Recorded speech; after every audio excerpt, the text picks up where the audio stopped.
Bueno, pues después de haber visto los últimos vídeos respecto al tema de ser buenos para ir al cielo, para agradar a Dios, yo creo que es importante ver ahora un tema fundamental, el tema de la ley de Dios, cumplir la ley. Vamos a una clase rápida de medicina. ¿Cómo sabemos que estamos enfermos? Pues normalmente por los síntomas. ¿Cómo conocemos de qué enfermedad se trata? Pues por el diagnóstico. ¿Y cómo se llega a un diagnóstico? Pues por el estudio y las pruebas complementarias que se hacen. El caso del cáncer, por ejemplo, una enfermedad fatal, una enfermedad mortal, su aparición suele ser silente, suele estar sin que lo notes, lo tienes y no lo percibes, pero no deja de ser mortal. Es cuestión de tiempo, más o menos agresivo, más o menos tiempo, pero finalmente mata. La resonancia magnética es un instrumento eficaz en su detención y la detención a tiempo es necesaria para poner los medios y los remedios. Y es aquí donde quiero vuestra atención al asunto de la ley de Dios. El ser humano tiene una enfermedad llamada pecado y no la perciben, no la nota. Algunos se fijan en sus síntomas, pero no son capaces de acertar con el diagnóstico. Cuánto odio, cuánta injusticia, cuánta maldad hay, pero pocos dicen es resultado del pecado en nuestro corazón.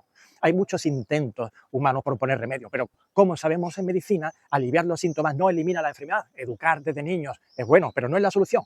La ley de Dios es el instrumento eficaz de diagnóstico que acierta con el juicio clínico. El hombre está herido de muerte por el pecado. ¿Cómo funciona? Pues Dios presenta unas demandas, una serie de mandamientos que muestran su carácter, que muestran su naturaleza santa y perfecta y que cumplirlos son garantía de vida y de bien. Entonces la acerca al hombre y le dice, haz esto y vivirás. El hombre que haga estas cosas vivirá por ellas. El resultado es que el hombre no puede, es incapaz. Romanos capítulo 7, versículo 19, el apóstol Pablo dice cómo hacía lo que no quería y lo que no quería, eso es lo que hacía. Por un lado, su naturaleza le hace ir en contra de esos mandamientos, pero por otro lado, aun cuando quiera y se proponga hacerlo, comprobará rápidamente que no lo logra y mucho menos al nivel demandado por Dios. Todo y siempre. Hay que guardar toda la ley y solamente fallar en un solo punto te hace culpable de todo.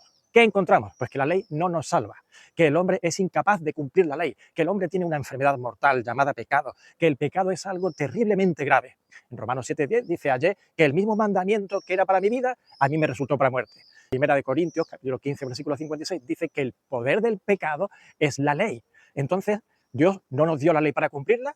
Pues sí y no. La ley está para cumplirla, pero Dios no nos la dio para cumplirla porque es el que mejor sabe de todos que no podemos cumplirla. Y Dios no va a pedir al hombre imposibles ni absurdos. Romanos capítulo 3, versículo 20 dice que por las obras de la ley ningún ser humano será justificado delante de él. ¿Para qué la dio entonces? Pues para que tú y yo conozcamos nuestra realidad. Tenemos una enfermedad mortal llamada pecado, esa es la realidad.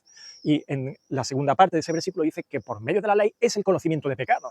Sin la ley no conoceríamos nuestra enfermedad, no conoceríamos nuestro pecado, pero el no conocerla no quita la gravedad y su efecto letal. Por eso Dios, en su misericordia, se acerca a mostrarnos nuestra realidad. Y lo tremendo es que cuando lo hace, muestra hasta qué punto es imposible para nosotros el cumplimiento de la ley. Fijaros cuando Jesús se va al monte y presenta lo que se llama el sermón del monte.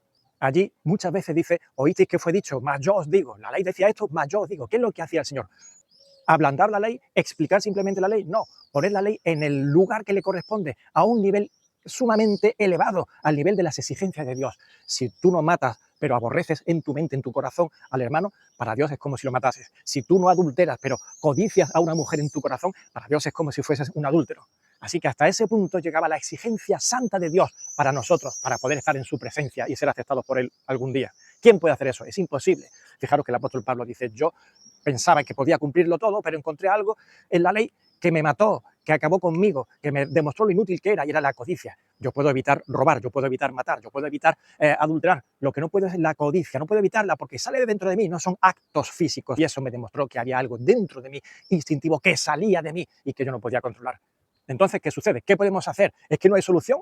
Realmente a eso apuntaba el Sermón del Monte, a demostrarles a la gente que no había solución en sus propios medios, en sus propios esfuerzos, que no confiaran en sus cumplimientos de la ley, sino que precisamente si allí había alguien que era Dios en persona, era por algo, porque Dios podía haber mandado miles de millones de ángeles para dar un mensaje, para dar una predicación, para decir cómo era la ley y cuáles eran las exigencias de Dios, pero si estaba allí Dios mismo en persona, era por algo, y es porque Él mismo era la solución del problema llamado pecado. Así que la ley cumplía, por tanto, dos funciones. Primero, enseñarnos que somos incapaces de cumplir las demandas de Dios. Y segundo, enseñarnos el único camino, al único que tiene la única solución, Jesucristo. Gálatas 3:24 dice, de manera que la ley ha sido nuestro ayo para llevarnos a Cristo, a fin de que fuésemos justificados por la fe. Y el capítulo 2, versículo 16 dice, sabiendo que el hombre no es justificado por las obras de la ley, sino por la fe de Jesucristo, por cuanto por las obras de la ley nadie será justificado.